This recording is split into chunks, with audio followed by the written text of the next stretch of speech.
Ku danna mana subscriber, kana ku danna ƙararrawar sanarwa domin kasancewa a tare da mu a duk wasu shirye-shiryenmu da za mu sakawa.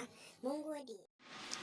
A shirin na wannan makon wanda ni Abdulrahman Kabir zan gabatar, za mu duba kafuwar masarauta ta Hausawa a nahiyar Turai, tushen kafuwarta, girman ƙasarta, sarkinta da hakimansa da yadda suke tafi da mulki a nahiyar da ba ta baƙar fata ba, bari a yi magana al'umma ta Bahaushe.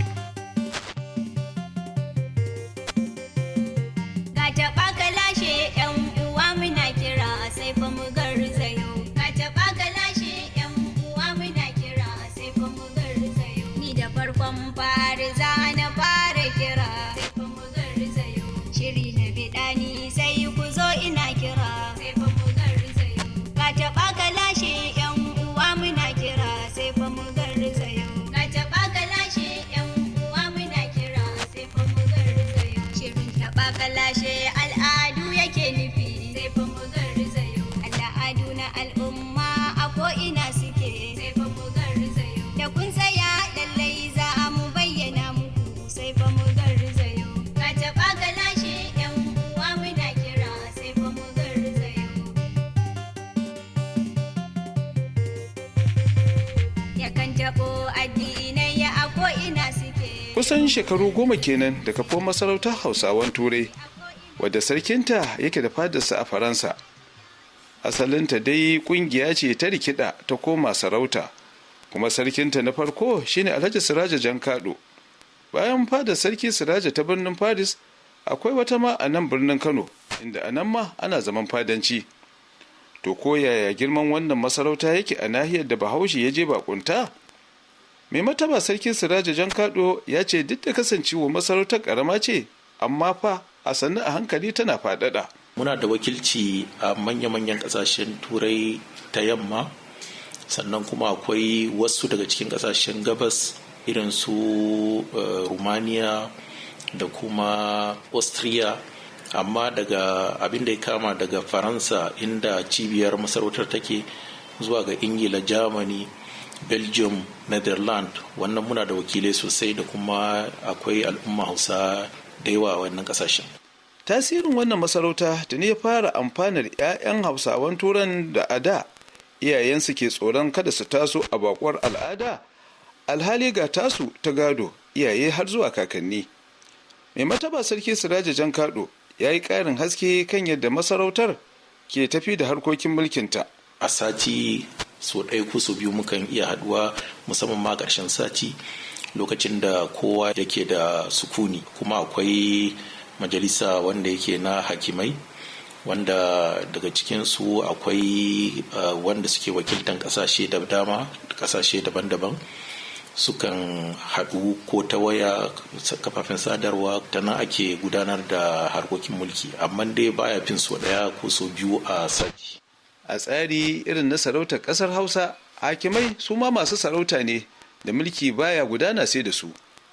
A zaman fadancin da na iske ana yi a fadar Kano ta masarautar Hausawan Turai, akwai hakimai biyu da suke bangaren daman sarki a zaune, Santuraki Aminu Wadafanda da ɗan Amar Ibrahim Gali ya kasai.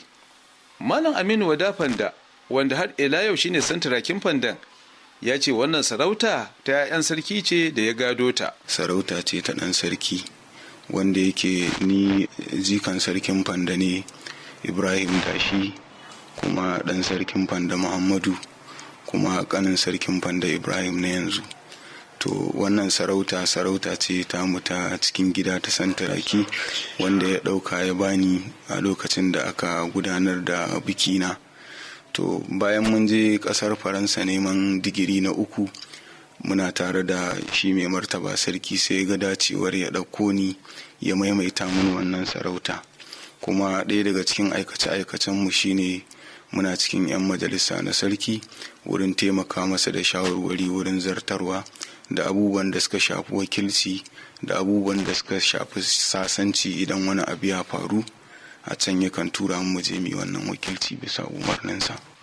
Shi ma dai ɗan Amar Malam Ibrahim Gali ya kasai, tasa sarauta tana da irin nata ayyuka.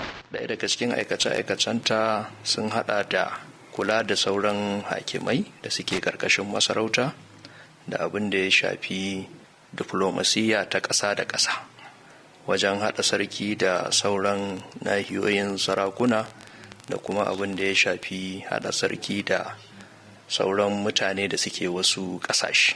Wani abin da ke kwarzanta sarautar ƙasar Hausa shine hawa irin na sallah ƙarama ce ko babba. Irin wannan hawa yakan burge baƙi da sukan yi takakkiya daga ƙasashensu zuwa masarautun ƙasar Hausa daban-daban. Ko masarautar Hausawan Turai takan shirya irin wannan hawa da sauran hidimomin bukukuwan sallah. Santuraki Aminu ya yi ƙarin haske a kai. Duk abin da ka gani a nan wannan ƙaramar fada ce ta Najeriya. Tarurrukanmu na sallah idan an zo duk za ka ji algaita, za ka samu kakaki, za a samu rawa-rawa na gargajiya kamar rawar 'yan bindiga. Mukan gayyaci kuma waɗansu daga cikin mawaƙa kamar misali Fati Nijar da irin kiɗan ƙoroso a ƙasar Faransa. Ko maganar hawan sallah an gama tsare-tsare komai gwamnatin Faransa ta ba da dama, to amma saboda maganar harkokin wannan korona ɗin da ake ciki, so wannan ita ce ta dakatar. Amma da akwai hawa ƙasaitacce wanda aka shirya da yaran sarki da mai martaba sarki zai fito, wanda duk turawan nan sun shirya abin lalle suna so su gani, sai kuma Allah ya kawo wannan annoba. Kasancewar masarautar Hausawan Turai tana da fada a nan Najeriya da sarki kan zauna kuma ya tafi da harkokin mulki, kowace irin alaƙa ce take a tsakaninta da sauran masarautun ƙasar Hausa? Mai martaba sarki Siraja Jankado ya ce ai akwai dangantaka irin ta naka fa sai naka. Duk sanda muka zo kasashen Hausa, Najeriya, Niger da dai shauran kasashe inda Hausa suke, mukan kai ziyara wa sarakunanmu, jagororin al'umma domin kyautata da kuma koyi da al'adu da ɗabi'armu masu inganci. Kuma akwai kyakkyawan dangantaka sosai da masarautu da dama a kasashen Hausa. A tarihi wannan shine karin farko da Hausawa suka kafa masarauta wadda ta sha bamban da tsarin sarautar zango da suka yi suna a kai kuma suka saba kafawa a ƙasashe kuma garuruwan da ba nasu ba. To amma yaya aka yi har Hausawa suka samu wannan dama ta kafa tsarin sarauta a Turai ta yamma da ma wani bangare na Turai ta gabas? Dan Amar Ibrahim Gali ya kasai ya bayyana tushen wannan sirri. Akwai wata babbar gaba wanda take mai muhimmanci, ita ce duk wani mai sallah wanda koda ya iya wasu kalmomi ne na Hausa na gaishe-gaishe, za ka ji kawai da ya yi sallan nan an ganshi musulmi, to sai ka ji an ce masa Bahaushe. A yanzu wannan masarauta ta ƙara fito da matsayin Hausawa da ke nahiyar Turai ta ɓangarori daban-daban. Ba a maganar nasarorin da suka samu ƙarƙashin masarautar. Babban burin da masarautar, kamar yadda Sarki Siraja Abubakar Jankado ya nuna, shine yadda al'adun Hausawa za su karaɗe ɗaukacin nahiyar Turai. Fatarmu shine nan gaba wannan masarauta ta zama cibiyar yada al'adu na Malam Bahaushe a duk ƙasashen Turai da ma duniya baki daya. Nan gaba 'ya'yanmu da jikoki za su zo su ɗaura, su ba da gudunmawa kuma a samu cimma wannan matsaya da nake buri, cibiyar yada al'adun Malam Bahaushe a duniya. Yara kin mutu da kyau a gaishe ka Muhammad Sani, gaishe ka Muhammad Sani, gaishe ka Muhammad Sani, yara kin mutu, yara zaunawa daidai salamu.